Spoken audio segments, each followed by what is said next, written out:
Ah, Kingdom Hearts.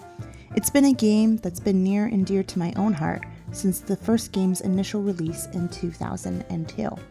It was the first RPG I ventured to play on my own, and let me tell you, I was amazing at it. Just kidding, I totally sucked. My drive to fly with Peter Pan and eat honey with Pooh Bear pushed me to get better and better. Or maybe it taught me to spam the dodge button and start praying to the video game gods. Who can tell?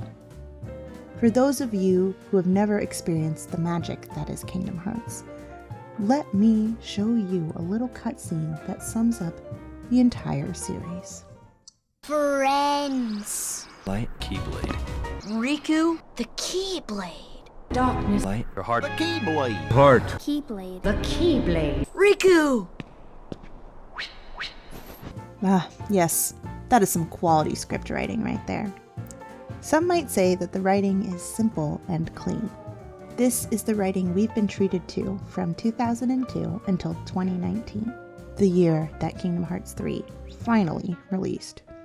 And let's be real, until the day I die, that's how long this writing will go, because that's how long it will take Nomura to finally finish this series. Drop a comment below and tell me, what's your favorite line from the series? Also, don't forget to hit that subscribe and like button.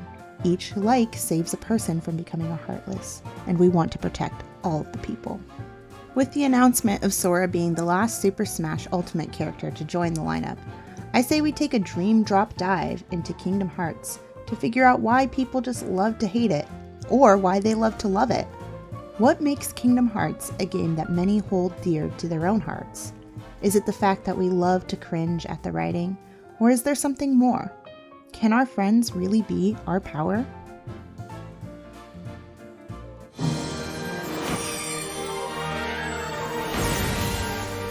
If you've played any of the Kingdom Hearts games, then you are very familiar with this line. I don't need a weapon. My friends are my power. Now, Sora doesn't mean that he's throwing his friends at Heartless and nobodies, although, let's be real, that may be a better use for Donald and Goofy. Friendship can increase your sense of belonging and purpose, boost your happiness and reduce your stress, improve your self-confidence and self-worth, and help you cope with traumas. Looks like Sora's not a complete airhead, and he's on to something when he says that he derives strength from his friends. Let's take a little look-see into Sora's life and see how his friends become his power. Spoilers for the first Kingdom Hearts game coming your way, so if you haven't played it and you don't want to be spoiled, pause this video, go grab the game, put in the 30 hours or so it takes to beat the game, celebrate, and then come on back to this video and come along on the journey with me. When the player first meets Sora, he's chilling on Destiny Islands with his two crushes, friends, Kairi and Riku. They have big plans to get off the island and explore the other worlds out there. Before the trio gets a chance to go on their grand adventure, darkness threatens to take over their world. Before they can get lost to the darkness, Riku takes a magic dark portal to another place, Kairi gets kidnapped, and Sora gets a giant key that he begins to swing around like a sword, called, appropriately, the Keyblade. Sora's core friend group is separated, and his new goal is to reunite with his dearly beloved friends. From the start, we see that Sora depends on his friends to survive, which brings me to Maslow's lovely hierarchy of needs. Ah, what a beautiful pyramid we have here. From the bottom of the hierarchy upwards, the needs are physiological, safety, love and belonging, esteem, and self-actualization. Needs lower down in the hierarchy must be satisfied before individuals can attend to needs higher up. The general idea is that when a need on the pyramid is deficient, a person gains stronger motivation to fulfill that need. So, if you're hungry, the longer you go without food, the hungrier you will become. Maslow had initially stated that in order to progress to higher levels on the pyramid, individuals must satisfy lower levels, but he later clarified that this pyramid isn't all or nothing. When a lower deficient need has been more or less satisfied, it will go away and allow one to move up the pyramid. Let's put on our psychologist coats now and figure out where Sora is on this pyramid. Disclaimer, I'm not an actual psychologist, and neither are you, because a coat does not make a psychologist. However, we do gain a good sense of what Sor-As values and seeks in his life, so we can play a little armchair psychology today. Even though we never see Sor-As eat, I'm going to assume he has his basic psychological needs met. Sure, his home got destroyed, but come on, he has a gummy ship. And remember, Maslow said this isn't an all or nothing scale. Although Sor-As' life is constantly endangered by the Heartless in the first game, he does have a pretty stable source of employment, aka being the chosen wielder of the Keyblade. Okay, I'm aware he's not the only chosen wielder of the Keyblade. Okay, but we're just gonna ignore that for now. That gives us our check for his safety needs.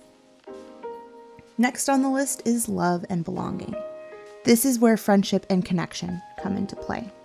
This is also where we see Sor-As start to struggle. His friends just got taken from him, and his homeworld was overtaken by darkness. He has lost his friends and connections to home, and the parents we assume he has in the 2 seconds of game footage that we see him at his actual house. For the majority of Sor-As' journey in the first game, he's trying to fulfill the needs in the middle of the pyramid, the love and belonging section. Sor-As can't work on himself and figure out how he now fits in the universe because he's consumed with the loss of his friends. We see Sor-As battle with this problem the entire first game, hunting down both Kairi and Riku, trying his best to reunite himself with his friends. Keep this in mind as Sor-As comes near the end of his journey in Kingdom Hearts 1. He's found Kairi and has discovered that Riku, one of his best friends, has been possessed by an evil overlord. When pitted against evil overlord Ansem in Riku's body, the following interaction occurs. How will you fight without a weapon? I know now I don't need the Keyblade. I've got a better weapon. My heart! Your heart? What good will that weak little thing do for you? Although my heart may be weak, it's not alone. It's grown with each new experience, and it's found a home with all the friends I've made. I've become part of their heart just as they've become a part of mine. And if they think of me now and then, if they don't forget me, then our hearts will be one. I don't need a weapon. My friends are my power. What?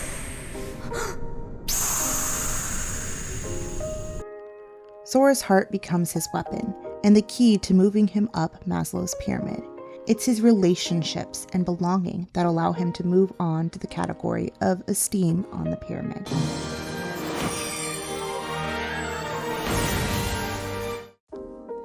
If you didn't gather already, hearts are important to this game.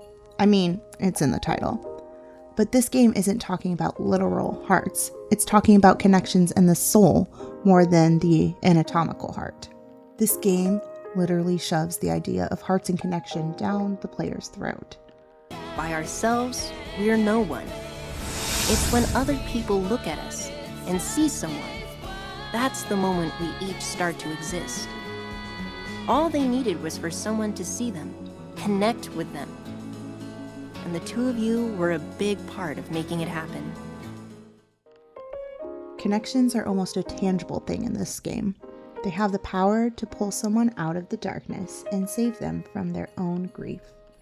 Connections save the other worlds from being taken over by everlasting darkness. In the end, it's these connections that give Sora the power to fight Ansem, the bringer of darkness. Sora is made better because he relies on his friends and values the connections he made with others from all walks of life in all of the Disney IPs. But joining together with our own friends is not how we find success in Kingdom Hearts. The game is focused on the single-player experience. In fact, there are only 3 titles in this series that include some kind of multiplayer feature, one of which is a mobile experience, and the other 2 being more spin-off titles. Although, nothing really feels like a spin-off title when it comes to the lore Nomura loves to cram into each game. That, however, is another thought for another video. The whole point of Kingdom Hearts is to gain power through friends, but the player never needs to play with any of their real-life friends to win. How then does the game make the player feel like they are relying on their friends for their power? Enter nostalgia. Nostalgia makes people feel more socially connected to others. This social connection boosts people's positive feelings about themselves. That increase in self-esteem then increases feelings of optimism. How do the writers at Square make the single player feel connected while playing alone? By throwing Disney and Final Fantasy IPs in the player's face. If you went into Kingdom Hearts not knowing it had Disney and Final Fantasy characters, did you even look at the back of the game box? Or the front? Like seriously, did you ignore the person-sized duck on the cover? The game isn't shy about putting their IPs front and center. Yes, Sora is the protagonist, but he gets help from Disney characters at every turn. Plus, Square included their most popular Final Fantasy characters into the mix. The writers want you to feel the power of friendship through the familiar faces.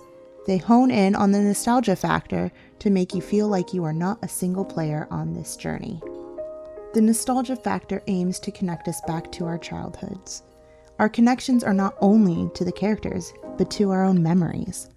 This game pulls from major influences from a lot of the target audience's childhood. Remember, this is 2002 when the game released. You connect to King Mickey and Donald and Goofy. You remember watching The Little Mermaid and wanting more, just like Ariel. You wanted to go the distance, like Hercules.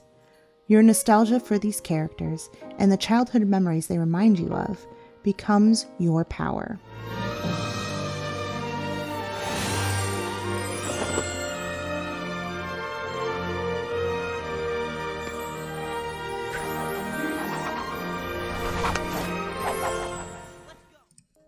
Friendship and love are a power that can vanquish the darkest night, and I think that's something beautiful. Who would have thought that one of the lines in this series that causes everyone to collectively roll their eyes is also the line that teaches us the value of connecting with people around us and with our own past. Just like Sora, we can make our connections and friendships our power. As we work to grow closer to the people we know, we can use those connections to lift us up out of our darkest times.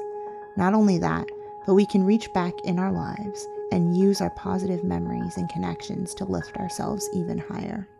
Connections and memories move us closer to self-actualization. When we think of the people we cherish and the memories we hold dear, we gain our own kind of power. Thank you so much for watching this video and coming on this journey with me. I appreciate your support and all the support I've received from my lovely Fruit Basket friends. If you made it to the end of this video, go ahead and drop a crown in the heart in the comments so I know that you are one of the dearly beloved who made it all the way to the end. Thank you for watching, and I will see you in the next video.